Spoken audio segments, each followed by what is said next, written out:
everyone, welcome to my channel, The Life of Nina. Today is October the 5th and it's time for our Friday Bible study. It's actually a study of the women in the Bible, and I'm doing it from the devotional journal, The Top 100 Women of the Bible. And today's lady's name is Candace.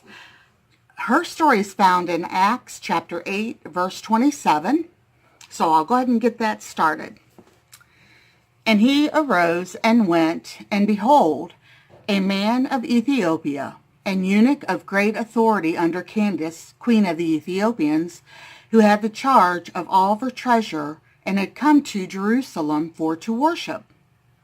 Okay? Bit my tongue, excuse me. The journal says, in the first century, unlike today, Candace was not a name, but a title. It belonged to the queen mother of the ruler of the area the Greeks called Meroe, around the upper reaches of the Nile River. The people of that nation felt the king was so holy he was good for nothing temporal. So Candace carried out many of his earthly responsibilities. As a trade center, her country was very wealthy, so her powerful official in charge of the treasury would have had the ability to travel to the holy city for worship. From this trip, he brought back more than Candace would have expected. The news of the Messiah struck the Ethiopian eunuch's heart quickly, and he accepted Christ. According to tradition, the woman he served also accepted Christ. We never know when we share our faith what important person may be touched by our words. Though our friends might be humble, we may connect with a powerful man or woman who needs to come to faith. With a single witness, like Philip, God's word may reach a person of influence. Speak up.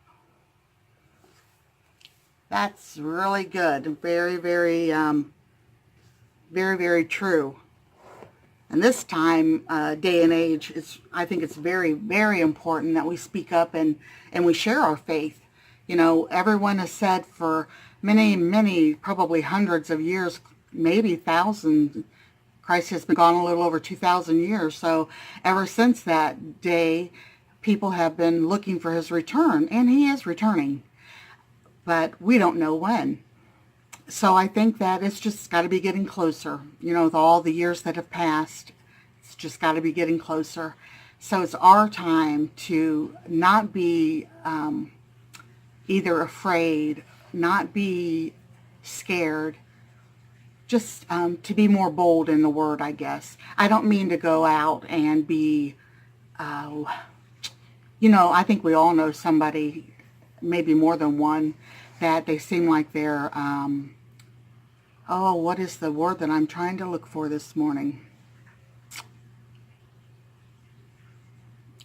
I don't even want to say it in a way that's going to make it sound bad, but, you know, like someone that is not only a Jesus lover, but somebody that is constantly throwing it in your face, constantly preaching at you.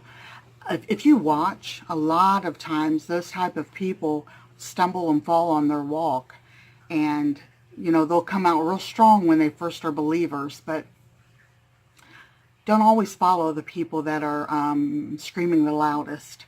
Don't always listen and believe in the ones that are constantly in your face, because sometimes those people can lead you astray. And I'm not talking always, but I'm just saying, you know, be careful and guard your heart and let the Spirit speak to you, because I think that He'll show you the type of people that you need to be around. Someone that's going to be a friend, someone that's going to listen, someone that is going to lead you the right way without constantly telling you you're wrong or doing wrong. So I think sometimes we get where maybe we're fearful, maybe we don't know, or we think that we don't know enough about the Bible or the Lord, that we're afraid to share it with others. But if you have family members that you know are not living the way they should be, that they have not accepted Christ, who are we waiting on to share Christ with them? Are we waiting on the neighbor? Are we waiting on the pastor? If you can even get them to go to church, that is. A lot of times people anymore don't even want to go to church. And I know that I don't go the way I would love to go. And one day I am hoping soon to be lifted from some of this pain from sitting so long. I've been discussing with my husband ways to make armrest and stuff, because I've shared with before how my arms feel like they're just falling out of socket if I don't have something to lean on. So we're discussing ways to make me pillows for each side of me for to set my arm on, or arms.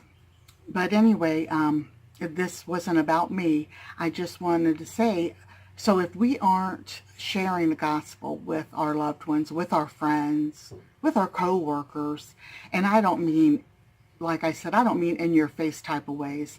There's lots of ways that you can share the gospel. There is lots of ways to have people question. I've worked with many, many ladies that they felt like their lives were just not going anywhere. They felt like, well, they even would ask me, well, then what is my life? What am I here for? And all I could tell them was, honestly, you're here to serve the Lord and to try to get other people to accept Him. You know, we all have a purpose, and that purpose is to hopefully make it to heaven someday. And then that opened up the door for me to be able to share the gift of salvation, and it's free, and it's not as hard as people try to make it out to be. God is love. And yes, He is a jealous God, and He does expect us to give things up that are harmful to us, or things that would make another Christian slip in their walk. You know, we don't want to be a hindrance to anyone. But I will never know if the ladies that I have talked to will, or even the men that I have shared with, if they will ever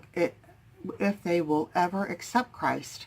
I might not ever know that, but I really believe it's all of our jobs to plant that seed and hope and pray that somewhere along the line somebody else is going to come along that can water it, and then maybe somebody else is going to come along that will be able to show them how to harvest. So I just kind of question, are we doing all that we need to be doing?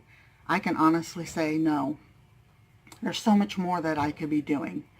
And I'm by a long shot from being where I need to be. Let's see, what time is it? Okay, I got a couple minutes here. I just wanted to share today with everyone that's watching. There's been stuff going on in my life for many years, a decade now, and it has to do with my adopted daughters. I seen the middle daughter yesterday, and since then my mind has been kind of in a fog because I've had so much on my mind. So I don't have any prayer requests, and again, I'm going to ask for myself, and I hope that you guys don't think that I'm being, I don't know, trying to take all of the make everyone look at me thing. That's not my intention at all. But I just wanted to have you guys remember me in prayer, that I will always do what the Lord would want me to do, and if it's His will, that someday make things easier, either with my adopted daughters back in my life, or make them easier to have them not in my life, if that makes sense. I hope it makes sense for you guys. I also wanted to say I had the doctor's appointment. I go the 16th to have I think it's an echocardiogram, and they're going to do a nuclear stress test, since I can't do the regular heart stress test because of my back issues. So they will put some type of, I guess your heart is made up mostly of potassium, and they'll put inject some type of potassium in my veins, and then from that they will be able to add another drug, and it will make my heart react like I'm actually doing a heavy stress test on my own without actually doing anything. I'll just be laying, on a gurney. So remember that. I'm sure I'll probably mention it again next time. But I hope and pray that you guys have a great day. I was going to get outside and try to get on the mower and mow the yard because it was supposed to be a pretty day, but looking out the window, it's sprinkling again, and it's very dark and gray out there. So I don't think I'm going to be doing that unless it clears up later on. Maybe I will. So I hope that you guys do have a blessed day, and I do appreciate each and every one of you for just being here and taking the time to listen and learning with me. And I found it kind of interesting that back in the biblical days, Candace was not a name. It was actually a title, and I thought that was kind of strange. It's a beautiful name, though. But I wonder if some of the people named Candace realized that back in those days it was actually not just a given name, but a title. It's kind of cool to think about all those things. All right. Thanks again, everybody. God bless you all. Till I talk to you again next Friday. And if you want to check in on my other videos that I do, I hope that you'll find them satisfying and you'll enjoy them, I hope. So, all right. Bye-bye.